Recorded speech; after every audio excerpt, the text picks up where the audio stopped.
Pertama, mengapa kita berkumpul pada pagi yang penuh barokah hari Jumat ini? Yang jelas kalau ditanya kenapa kita kumpul, karena diundang. Karena kalau tidak diundang itu namanya tamu tidak diundang, maling. Kita berkumpul pada pagi Jumat barokah ini adalah idza da'aka, kalau kau diundang fa'ajibhu, maka wajib datang. Hakul muslim alal muslim sittun, hak sesama muslim ada 6. Idza da'aka, kalau saudaramu mengundang, maka kau wajib datang. Undangan walimah datang, undangan akikah datang, apapun nama undangannya datang. Tapi kalau di dalam majelis itu ada perbuatan haram, keyboard tunggal, rok pendek, tidak menutup aurat, baju belum selesai dijahit sudah dipakai, bajunya hampir selesai, resletingnya belum dipasang sudah dipakai, maka ketika bertentangan antara yang sunnah dengan yang haram, kita pakai kaedah darul mafasid muqaddam ala jalbil masalih. Menolak mudarat lebih utama daripada mengambil manfaat. Alhamdulillah pada kesempatan ini saya datang, bisa bersilaturahim dengan habaib, bisa bersilaturahim dengan para kiai. Mohon maaf kalau namanya tidak disebutkan, bukan salah saya, salah panitia, kenapa nggak ditulis. Bapak ibu juga tidak disebutkan, bukan karena tidak mulia, tapi kalau disebutkan satu-satu saya nanti tidak jadi khutbah Jumat. Karena selesai ini mau khutbah Jumat, maka semuanya sebetulnya sudah tergabung dalam doa-doa dan munajat kita kepada Allah Subhanahu wa ta'ala. Jadi nanti kalau ada undangan mobil baru datang, undangan rumah baru datang, undangan orang rumah baru datang. Bapak-bapak senyum, ibu-ibunya pura-pura nggak dengar. Saya mancing-mancing aja. Itu poin yang pertama. Poin yang kedua, pagi ini kita semuanya senang, betul? Kenapa kita mesti senang? Karena dalam hadis dikatakan, la yu'minu ahadukum, kamu tidak beriman hatta yuhibba li akhihi, sampai kau sayang kepada saudaramu ma yuhibbu li nafsihi, sama seperti sayang pada diri sendiri. Hari ini Pak Andi beserta keluarga diberikan nikmat rumah baru, bagus, cantik, 2 lantai, tangganya Masya Allah. Saya hati-hati betul, takut jatuh tadi, soalnya kamera menyala semua. Sakitnya nggak seberapa, malunya karena streaming, direkam, diupload, keluar berita Ustaz Somad kepleset di rumah baru Pak Andi. Tamannya cantik dan indah, macam-macam. Kita semuanya ikut senang. Yang punya rumah baru Pak Andi dan keluarga. Kenapa Ustaz Somad dan kawan sahabat tetangga kiai dan habaib ikut senang? Karena kami orang beriman. Adapun orang kafir sifatnya intam saskum hasanatun tasuhum, kalau kamu dapat nikmat mereka susah hati. Wa in tusibukum sayyi'atun yafrahu biha, tapi kalau kamu dapat musibah mereka senangnya bukan main. Abdul Somad katanya mau ditangkap, alhamdulillah senangnya bukan main. Pak Andi rumah baru, apa? Umat jantung koronernya. Tapi ternyata semua yang hadir dari depan tadi semuanya senyum, semuanya bersolawat, semuanya sampai saking senangnya handphonenya ada jatuh dia nggak peduli. Saya tengok, saya bilang handphone. Senang. Masya Allah, tabarakallah. Alhamdulillah sudah dapat. Barakallah.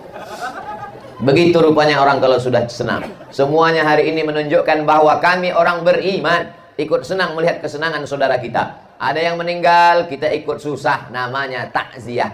Ada yang bahagia, kita ikut senang, namanya tahniah. Ada yang anaknya nikah, kita ikut datang mendoakan barakallahu lakum wa baraka alaikum wa jama'a bainakum fi khair. Anak kita belum nikah-nikah, usianya sama-sama satu sekolah, sama-sama satu kuliah, sama-sama taman udah kerja, tiba-tiba dia duluan ketemu jodohnya, kita ikut senang, tetap datang undangan, ngomongnya baik-baik. Kenapa anak dia yang nikah duluan? Sudah begitu tulis dauli lauhil mahfuz. Ini sekarang banyak orang salah ngomong. Itu teman anak ibu? Iya. Sama-sama satu kuliah, satu TK, sama-sama kerja. Betul. Kok dia duluan nikah? Iyalah, dia pakai pelet. Itu Pak Andi teman bapak? Iya. Sama teman kecil, sama seumuran, teman sepermainan. Kok rumahnya lebih besar, lebih bagus? Iyalah, dia pakai tuyul. Ini orang tidak ikut senang melihat kesenangan saudaranya. Kita mesti ikut senang. Iya, Ustaz Somad senang. Ustaz datang disambut langsung dibawa naik ke atas. Memangnya di atas tadi ngapain? Cuman mau foto. Kalau di bawah terlalu ramai. Tidak ada apa-apa, tidak ada deal-deal politik. Iyalah Ustaz Abdul Somad begitu datang langsung disediakan kursi. Ini sampai tausiah. Begitu selesai saya turun lagi. Ini kursi bukan selamanya, cuma 2 periode. Jamaah yang dimuliakan Allah Subhanahu wa taala. Tidak ada yang kekal abadi. Maka yang abadi hanyalah persaudaraan kita. Yang abadi itu apa? Antara aku dengan kamu. Bersama di rumah Pak Andi, bertetangga di surga insya Allah. Masya Allah, tabarakallah. Almar'u ma'aman ahab. Orang akan bersama dengan siapa yang dia cintai. Hari ini kita bersama karena cinta, dan cinta kita karena Allah. Maka kata Allah nanti di padang mahsyar, ainal muta'abbuna bijalali. Mana orang yang dulu berkasih sayang karena aku? Allah cari kita untuk apa? Azilluhum tahta zilli yawma la zilla illa zilli. Aku mau beri mereka naungan. Pada saat itu tidak ada tenda. Ingat, tukang sewa tenda pun mati nggak bawa tenda. Kita semua akan bernaung di bawah rasa cinta karena Allah. Maka pada saat ini saya katakan, inni uhibbukum fillah. Aku mencintai kamu semua karena Allah Subhanahu wa taala. Poin yang ketiga, ketika Nabi Muhammad SAW sampai ke rumah sahabat, lalu Nabi mengatakan, aina turidu an usolliya, di mana kamu mau tempat aku sholat? Nabi minta tempat sholat di pojok rumah. Bekas sujud Nabi itu dijadikan sebagai musolla dalam rumah. Pelajaran yang ketiga, buatlah di dalam rumah itu ada tempat sholat, bukan tempat somat. Di dalam rumah ada tempat sholat. Tempat sholat itu gunanya untuk apa? Bukan untuk sholat subuh, zuhur, asar, maghrib, isya. Karena laki-laki sholatnya di masjid. Laki-laki yang sholat di rumah itu laki-laki solehah. Adapun tempat sholat itu gunanya sholat duha, sholat tahajud, sholat witir. Kenapa nggak di sembarang tempat aja? Di ruang tamu, di dapur kan bisa. Supaya kalau kita mati meninggal dunia, anak kita sholat di situ meneteskan air mata dan dia ingat dulu almarhum bapak saya kalau bangun jam 2 malam saya lihat dia sholat tahajud di sini. Sekarang dia sholat Rabbi fili wali walidayya. Poin yang keempat, la taj'alu buyutakum qubura. Jangan jadikan rumah kamu kuburan. Maka jadikanlah rumah itu ij'alu min ba'di salawatikum fi buyutikum. Sebagian salat-salat, zikir-zikir, doa kamu buatlah di rumah. Makanya Nabi salat qabliyah, salat ba'diyahnya di rumah karena kebetulan dekat dari rumah. Begitu beliau keluar langsung ke Masjid Nabawi. Kalau rumah kita jauh, maka kita qabliyah, ba'diyah di masjid. Tapi kemudian zikir-zikir, solawat kita di rumah. Apalagi hari Jumat, baca surat Al-Kahfi di rumah, baca surat Yasin di rumah. Nggak sempat di rumah, di jalan. Di angkot Pak Ustadz boleh, tapi lihat-lihat simpangnya jangan sampai kelewatan. Ustadz ngomong ceramah, menceramahin orang aja. Hari Jumat baca surat Al-Kahfi. Ustadz sendiri udah baca apa belum? Sudah. Tapi kan capek, malam tadi pulangnya sampai jam 12. Tidak ada kata-kata tidak baca surat Al-Kahfi. Bagi yang belum baca, siang nanti masih bisa. Siang nggak sempat, nanti sore masih bisa. Sebelum azan asar, setelah asar, hari Jumat waktu mustajab diantaranya setelah asar, menjelang tenggelam matahari. Masih ada kesempatan. Kalau sudah azan maghrib hari Jumat sore, habislah waktu keutamaan. Man qara'a surat Al-Kahfi, yang baca surat Al-Kahfi yaumal Jumu'ah, hari Jumat, sore Jumat, malam Jumat, adha'alahu min nur, Allah berikan dia cahaya ma bainal jumu'ataini, sampai Jumat berikutnya. Wa idza quri'al Qur'an, kalau kamu baca Quran, fastami'u lahu, dengarkan baik-baik, wa ansitu, diam, la'allakum turhamun. Bacakan surat Al-Baqarah di dalam rumah, maka tidak dimasuki setan. Bacakan Al-Baqarah 2 juz 4 lembar, nggak bisa cash sekali duduk khatam, dicicil 1 lembar 1 halaman. Poin yang kelima. Yang kelima adalah kalau punya rumah niatnya nerima tamu. Dan tamu itu jangan dibeda-bedakan. Seperti kita hari ini tak ada perbedaan, semua tamu silakan datang. Ini sekarang orang membedakan tamu. Kalau RT air putih, RW kopi ginseng. Kalau Kades bandrek. Kalau Ustadz Abdul Somad balik air putih lagi. Hari ini kita Masya Allah tabarakallah datang.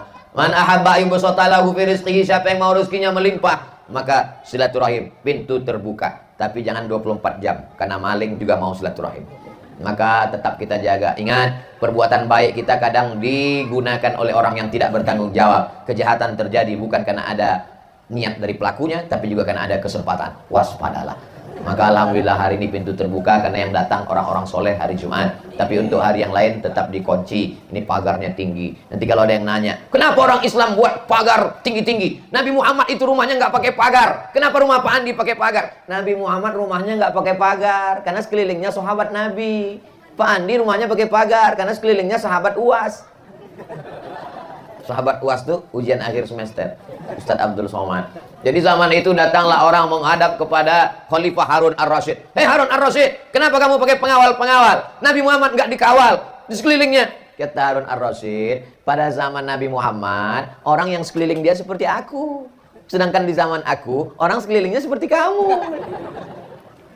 Jadi ini sesuai kebutuhan zaman. Jadi kalau ada yang nanya, kenapa orang-orang barat itu rumahnya nggak dipagar? Di Amerika, di Inggris, nggak ada rumahnya dipagar. Langsung aja taman, jalan, nggak pakai pagar. Kenapa gitu Pak Ustaz? Dia nggak dipagar, karena pagarnya keliling klaster. Security-nya di depan, polisi. Nggak bisa bedakan mana polisi sama security, bajunya sama. Udah mau diganti? Insya Allah. Nah, Ustaz Somad nggak update. Ini, oleh sebab itu maka kalau ada orang mengatakan tuh di Amerika aman, rumahnya nggak pakai pagar, dia tinggal klaster keliling, sampai jin pun nggak bisa masuk, diperiksa juga. Saya masuk ke komplek-komplek rumahnya nggak berpagar, di pintu diperiksa, buka kaca, tengok, udah jelas pakai sorban, pakai peci, nanya juga, ini ustadz ya? Ustadz aja susah masuk, apalagi maling. Nah, jadi kita mesti berpikir jernih. Di zaman sekarang kita perlu hati-hati pakai kamera CCTV. Tapi ingat, tikus juga nggak takut korslet. Dia makan itu kabel.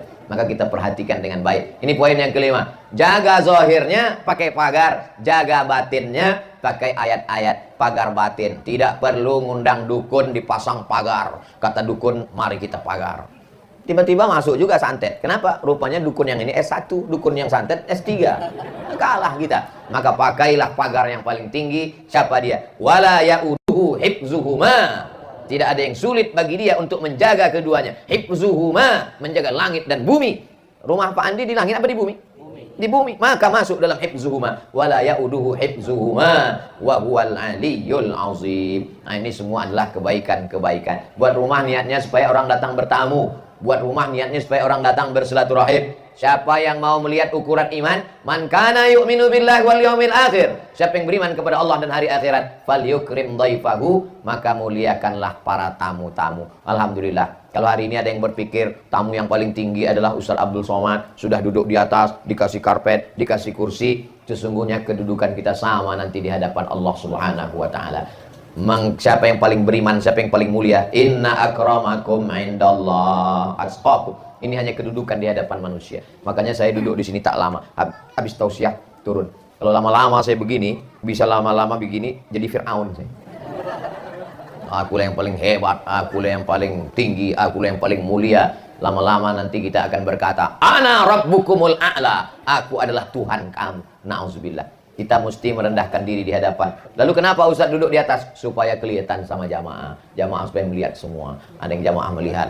Dari sini terhalang tiang. Dari sini terhalang bapak-bapak. Akhirnya lihat TV. Sama aja seperti streaming kata dia. Poin yang keenam.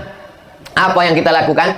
Poin yang keenam adalah bahwa kalau rumah itu cuma tempat tidur, apa beda rumah dengan hotel? Kalau rumah itu cuma tempat makan, apa beda rumah dengan restoran? Kalau rumah itu cuma tempat main, apa beda rumah dengan tempat main futsal, main biliar? Maka rumah mesti mendatangkan ketenangan. Baiti jannati. Rumahku adalah surgaku.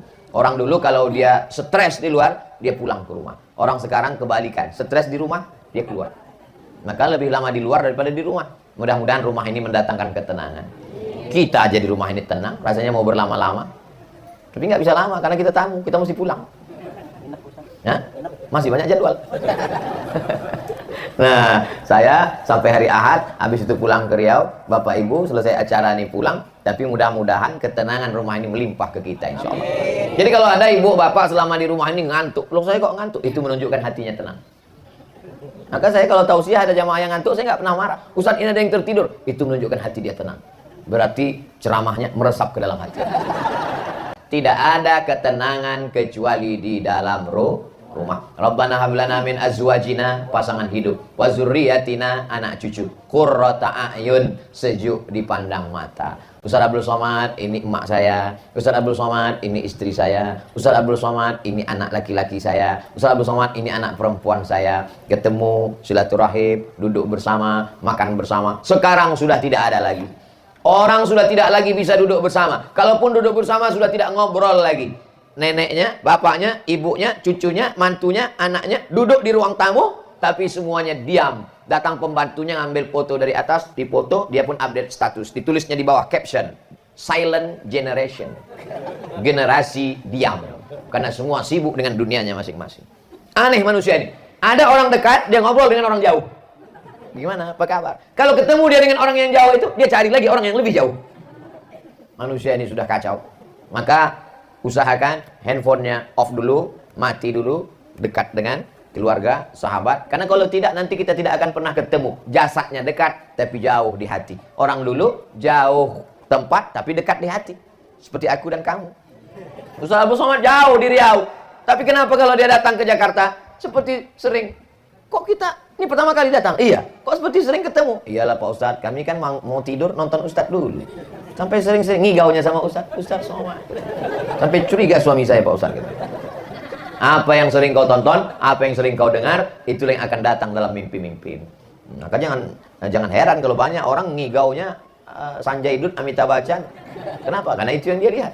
Bapak Ibu yang dimuliakan Allah Subhanahu wa taala, jadi yang ingin saya sampaikan adalah bahwa kebersamaan kita ini mendatangkan ketenangan. Huwallazi anzalas sakinata, Allah yang menurunkan ketenangan fi qulubil mu'minin, ke dalam hati orang beriman, liyazdadu imanan ma'a imanihim. Iman itu terus bertambah. Di dalam rumah lah kita membangun itu semua. Kita berharap mudah-mudahan rumah Pak Andi menjadi baiti jannati.